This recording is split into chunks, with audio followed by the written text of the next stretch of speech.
In the heart of the Valley of Kings, in the year of 1922, a significant discovery echoed throughout the world. The tomb of the boy king, Tutankhamun, lay undisturbed, veiled by the sands of time.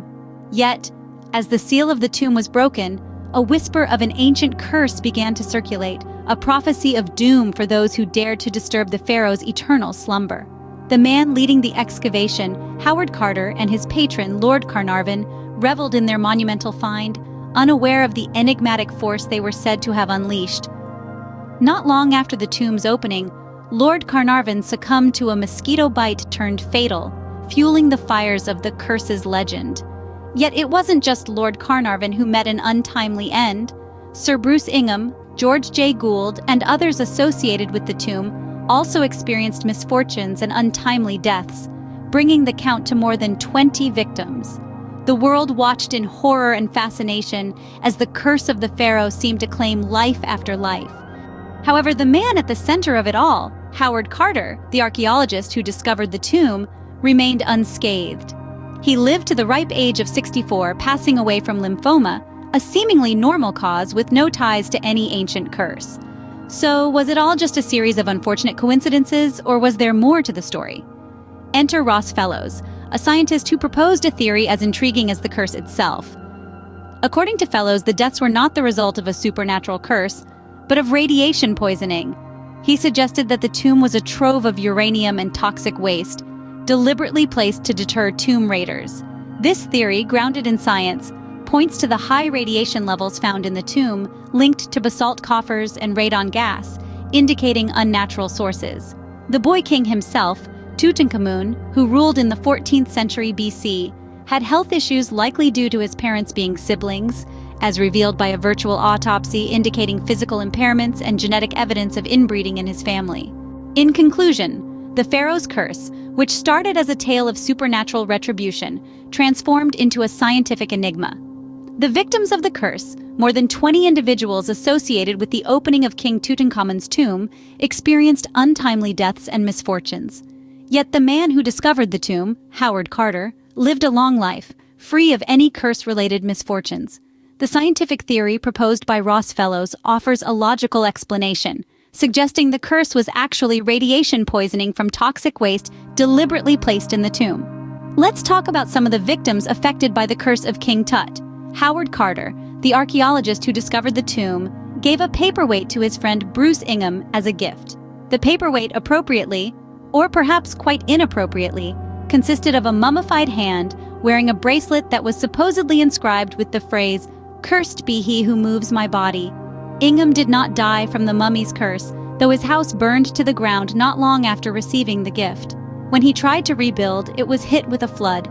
George J. Gould was a wealthy American financier and railroad executive who visited the tomb of Tutankhamun in 1923 and fell sick almost immediately afterward.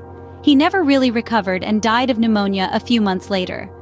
It's said that Lord Carnarvon's half-brother, Aubrey Herbert, suffered from King Tut's curse simply by being related to the amateur Egyptologist.